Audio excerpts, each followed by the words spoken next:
They thought they'd destroyed me. Turns out, all they did was hand me the perfect view of every single one of their weaknesses. My name is Sergio.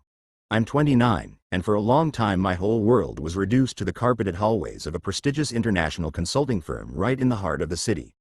Fluorescent lights, the smell of burnt coffee, and a sea of ambitious young people, just like me, working 12-hour days while pretending we loved team-building games and motivational speeches. That's where Julian came in. My best friend. We graduated together, pulling all-nighters that turned into sunrise conversations full of pure ambition. "Do you think we'll actually go far, Sergio?" he asked me one night, both of us on our third coffee in the university library. "Not just far, man. We're going to take over the world," I answered with a confidence that now feels almost embarrassing. He was pure charisma on legs. I was the methodical one. We were the perfect team, or at least that's what I believed while we climbed the corporate ladder together, celebrating every promotion like it was a victory for our brotherhood. Then she showed up. Clara. It wasn't a thunderbolt, it was a quiet whisper that slowly settled into my routine. She joined the firm a few months after us, with that relaxed elegance that made you drop your guard without even realizing it. "I'm not gonna lie, Sergio. At first I thought you were just another intense executive who only cared about work," she confessed during our first lunch alone, months after we'd met. "And now?" I asked, feeling my heartbeat pick up.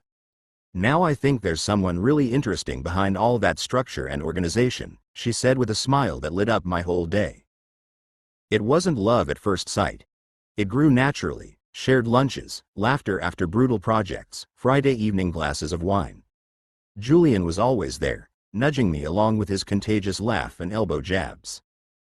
"She's the one, Sergio," he'd say. "Don't overthink it forever. Just go for it. You should see the way she looks at you when she thinks no one's watching." So I did. We started dating, and everything just clicked. She understood my silences, my obsession with order, even my deepest insecurities. "I know you need your space after work, Sergio. Don't worry, I need mine too. We don't have to be together every second to stay connected," she told me one night, proving she got me in a way no one else ever had. 2 years later, in a dinner I'd planned down to the last candlelit detail, I got down on one knee and gave her a ring that held my entire future. "Clara, since I met you, my world has color again. I want to spend the rest of my days discovering every new shade with you. Will you marry me?" She cried, kissed me, and posted a photo on her socials with the caption, "*Soulmates. Julian, my brother from another mother, was the first to know. He hugged me so hard I could barely breathe. Bro. I knew it. I knew it from the second she walked into the office," he said, beaming with pride. "I'm gonna be the best man in the world, I swear." But perfection, I learned the hard way, is usually the shiniest mask hiding the worst kind of rot. Right after the engagement, the air in our apartment started to feel heavy, hard to breathe. "You okay, Clara? You've seemed really distant lately," I asked one night over a silent dinner. "It's just the audit stress, Sergio. Don't read into it," she answered, eyes glued to her phone. "Can we not talk about work tonight? I'm exhausted." Clara became a ghost, physically there, emotionally gone. Her eyes no longer searched for mine. They looked at the clock, the door, or the screen that never left her hand. "My mom asked about you today. She said it's been weeks since we had dinner with them," I mentioned one Sunday morning. "Sorry, Sergio. I've got so much backlog. Maybe next weekend," she said with a mechanical smile that never reached her eyes. Tiredness doesn't make you avoid eye contact like that. Tiredness doesn't make you cancel dinners with my parents or nights out with friends who used to have us laughing until we cried. She was pulling away from my life long before she actually left, leaving a trail of coldness in every room. Until that Thursday afternoon in our usual restaurant. "Sergio, we need to talk," she said, pushing aside a piece of steak she'd barely touched. "Sure, babe. What's going on? Work stressing you out?" "No, it's not work. It's me. I can't do this anymore, Sergio. I feel trapped. I'm not in love anymore." "Since when? Why didn't you tell me before?" I asked, feeling the floor open up beneath me. "I don't know exactly. It happened gradually, But I can't keep pretending. I'm really sorry. She stood up, left the chair empty, and took my entire reality with her. The following days were a blur of dull pain and bitter office coffee. I felt watched, not with pity, but with something closer to hidden mockery. Rumors slithered through the hallways like dirty water. That's when Dora appeared. She worked in the legal department, soft voice, unbreakable resolve, always kept a low profile. "Mind if I sit here?" she asked, pointing to the empty chair across from me in the cafeteria. I just nodded. "Sergio," she said, her voice cutting through my fog like a scalpel. "I'm not one to talk without proof, but something doesn't add up in the recent records. Clara and Julian, they seem to be sharing a lot more than overtime." I felt a punch in the chest. Doubt is acid. It eats away at memories. Suddenly, Julian's constant laughter and endless encouragement for me to date Clara took on a darker shade. "What exactly do you mean?" I managed to ask, voice tight. "There are unusual transfers between projects Julian oversees and offshore accounts that show up in the reports Clara prepares. Too many coincidences to be random." Dora didn't stop there. "Don't act on impulse. If you move too fast, they win. But if you decide to investigate with a cool head, I can be your eyes in the legal and financial maze of this company." "Why would you help me? I'm just another colleague." "Because I hate injustice. And because I've seen how they've treated you these past few days. Nobody deserves that." We became silent allies, ghosts haunting the office after everyone else had gone home. Under the glow of a single monitor, we started uncovering the blueprint of a master betrayal. "Look at this," Dora said one night, pointing to a line in a financial report. "This €50,000 transfer to Project Alpha was logged as an operating expense, but it never reached the project account. It vanished." "Where did it go?" "To an account in the Cayman Islands. One that keeps popping up in different transactions, always nice round amounts." What we found wasn't just a love affair. It was a meticulously planned financial fraud. Julian, with all his charm, had been siphoning funds from key projects into ghost accounts.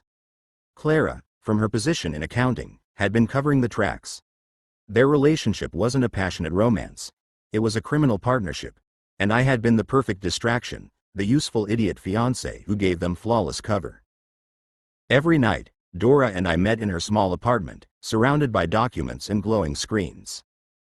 "We need to find the pattern," she said one evening, pulling up a series of charts. "Criminals are creatures of habit. Even when they try to be random, they leave a signature." "Julian has always been impatient," I replied, scanning the transaction dates. "Look, almost every transfer happens Friday afternoons, right before the banking system closes. Like they wanted the whole weekend as a head start." "Exactly. And Clara," Dora continued, pointing to another document, "always uses the same justification codes. Unforeseen operating expenses, quarterly budget adjustment. Way too consistent." She taught me how to read between the lines of financial statements, how to spot masked transactions, how to understand the cold language of corporate betrayal. In return, I gave her the inside knowledge of their routines, their codes, their weaknesses. "Julian has a thing for online casinos," I told her one night while reviewing his personal expenses. "He always called it a harmless hobby, but I've seen him lose thousands in a single night." "And Clara?" "She keeps a secret account for jewelry she never wears. I once saw a diamond catalog open on her computer. When I asked, she said it was for a marketing project." Small threads, but together they were starting to form a rope strong enough to hang them with. "Are you sure you want to keep going, Sergio?" Dora asked me one exhausted night. "You could just report them and let the company handle it." "No," I answered with a firmness that surprised even me. "I need to see it with my own eyes. I need them to know it was me who brought them down." The moment of truth came during the quarterly board meeting. While Julian was presenting the excellent results of the latest project with his usual swagger, I gave Dora a tiny, almost invisible nod from the back of the room. She slid our full report across the table to the CFO. The room, which had been filled with polite applause moments earlier, fell into a deathly silence as the CFO started reading the discrepancies out loud.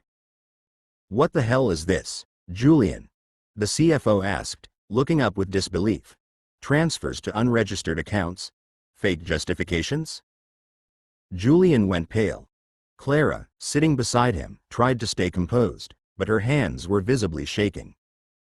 "There must be some mistake," Julian stammered. "The system must have glitched." "A glitch that only affects the transactions you approved and she recorded," the CFO shot back, pointing at Clara.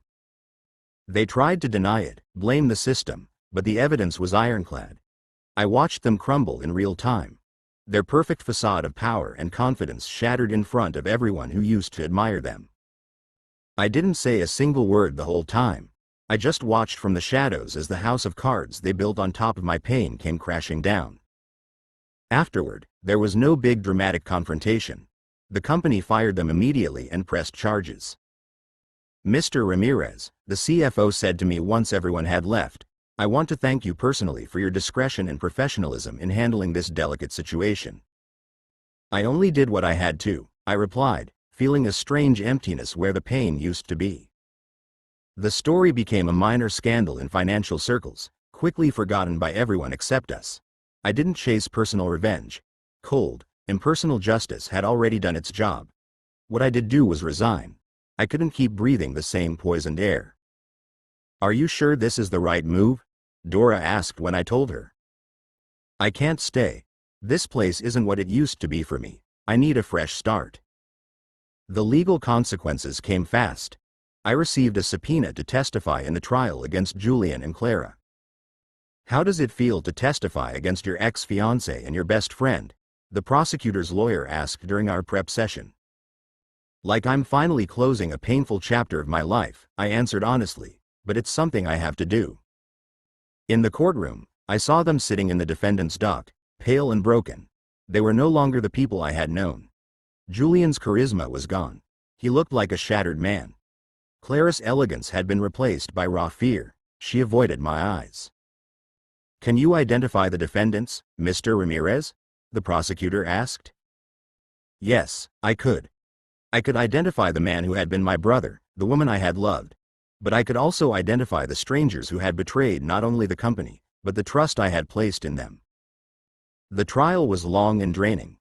I testified about everything we had uncovered, about the evidence we had gathered. Dora testified too, with her usual calm precision. After weeks of testimony and deliberation, the verdict finally came. Guilty of financial fraud and embezzlement, the jury announced. Julian was sentenced to 5 years in prison. Clara got 3.5 for her crucial supporting role. I watched them being led away in handcuffs, their eyes meeting for a split second before they disappeared behind the courtroom doors. Today, months later, my life is different. I work as an independent consultant from a small studio overlooking a park. The reckless ambition that used to consume me has been replaced by a peace I never knew existed. Sometimes Dora comes over for coffee. We never talk about what happened, but there's an unspoken understanding between us, a respect forged in those silent nights of digging through files. "Do you regret anything?" she asked me one afternoon while we watched kids playing in the park. "No," I said after a moment of thought. "It hurts how things ended, but I don't regret discovering the truth, even if it hurt like hell at first. The truth is always better than the lie, even if it hurts more in the beginning." I nodded, knowing she understood better than anyone. They thought they'd left me on the ground, that the impact of their betrayal had broken my bones and my will, turning me into just another casualty of someone else's ambition. They were wrong. The ground wasn't my ending, it was my trench. Being down there, at the lowest point of my life, gave me something they had lost completely in their arrogance and haste. The perfect perspective to see every one of their weaknesses, the frayed seams of their lies, and the muddy trail they left behind. And from that trench, I didn't stand up to cry. I stood up to see clearly, and finally, to walk away from all of it.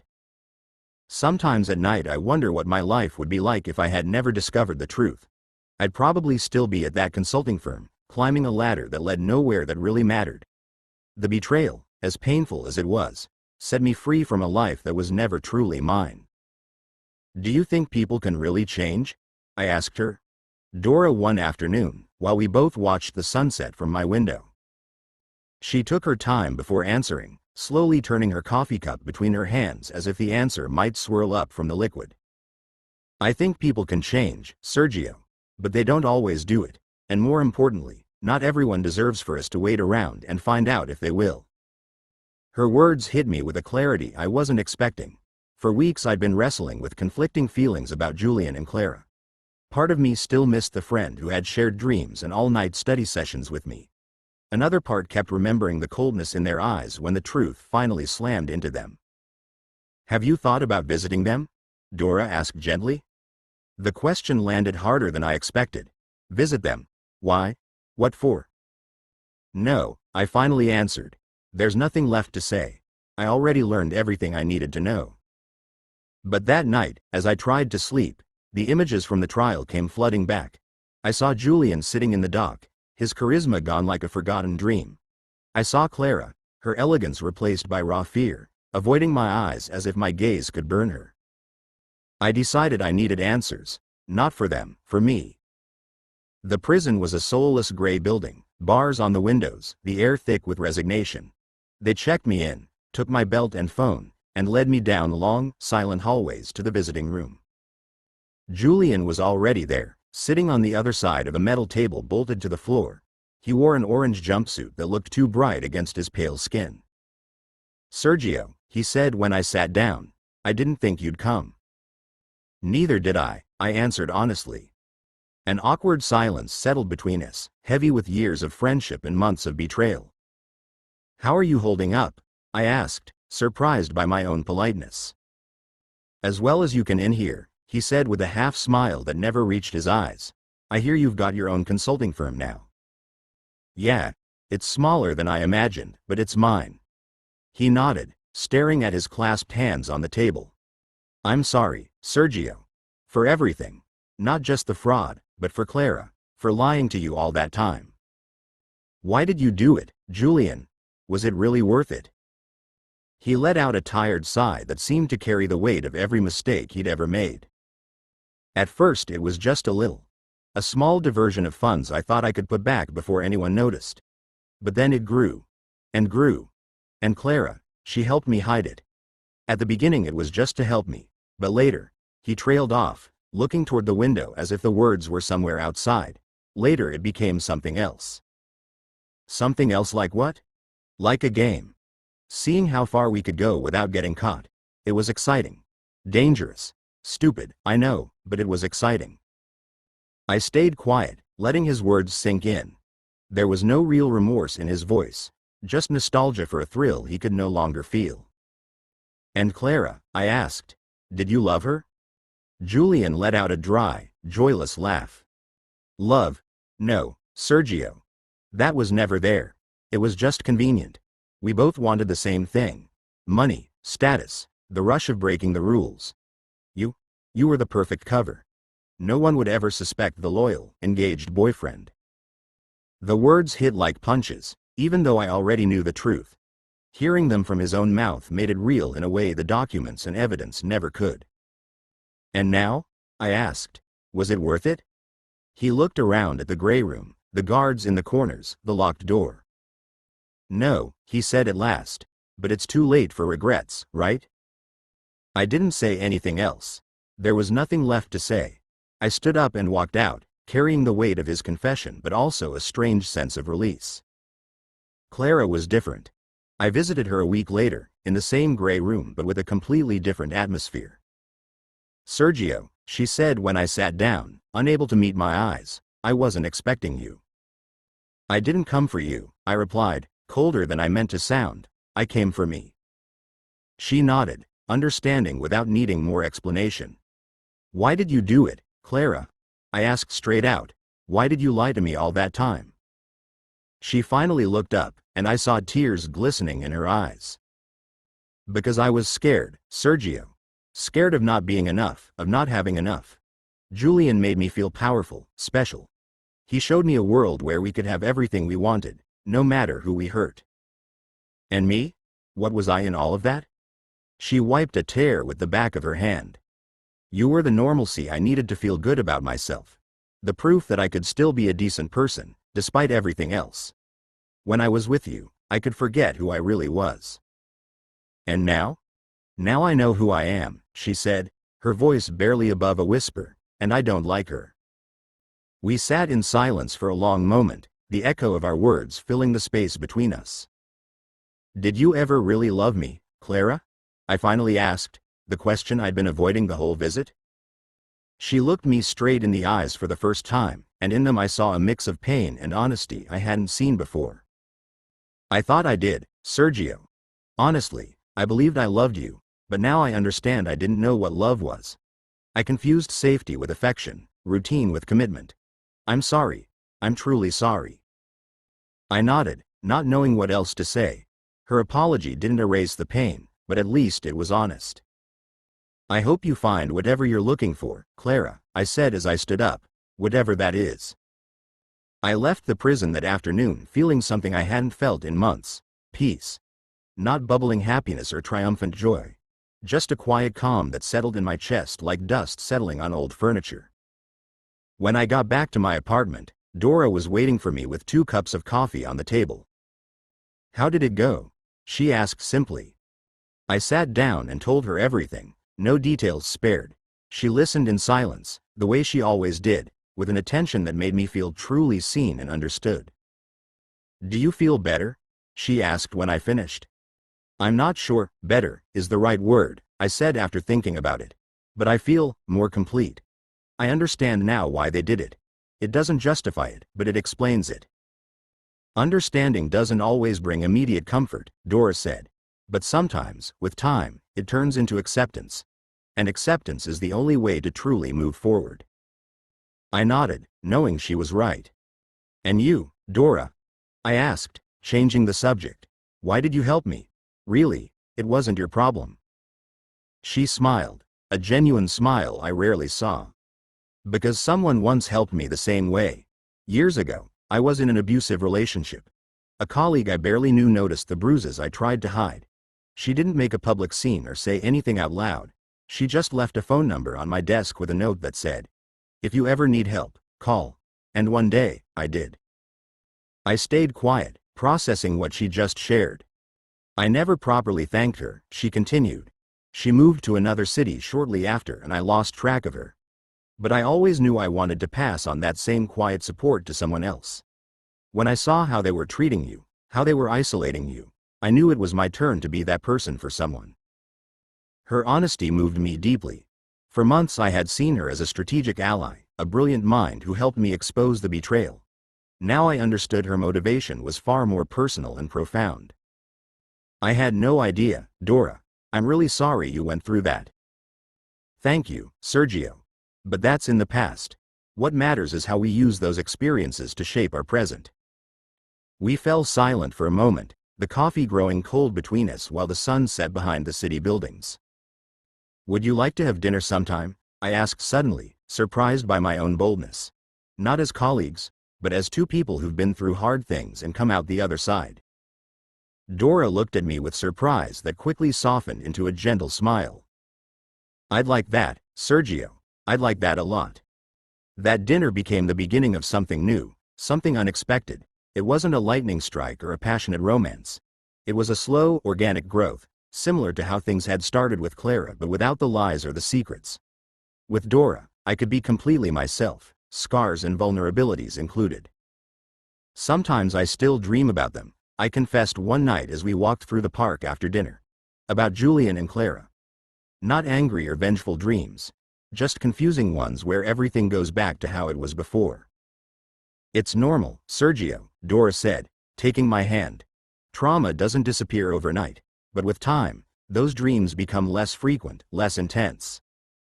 "And how do you know when you've truly moved past something?" She stopped and looked me straight in the eyes. "When you can think about it without feeling like you're drowning. When you can remember the pain without it consuming your present. When you can look forward without the past pulling on your back with so much weight." Months later, I received an unexpected letter. It was from Julian, written on thin, formal paper, nothing like the casual messages we used to exchange. "Dear Sergio, I'm writing this because I know I won't see you again, and there are things I need to say before this chapter of my life closes for good. First and most important, I'm sorry. Not for the fraud, not for going to prison, but for betraying your friendship. You're the best person I've ever known, and I treated you in the worst possible way. Clara and I ended things months ago.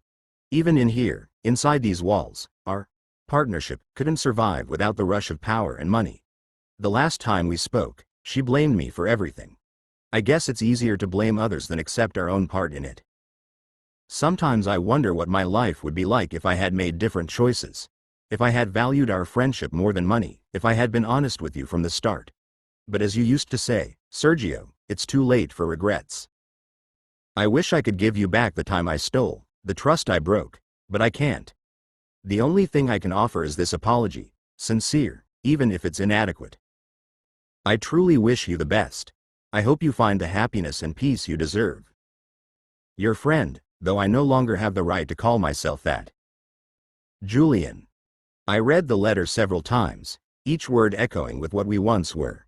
There were no excuses, just a raw acceptance of his mistakes. What are you going to do? Dora asked when I told her about it. I don't know, I answered honestly. Part of me wants to reply, to tell him I forgive him. Another part thinks it's too late for any kind of closure.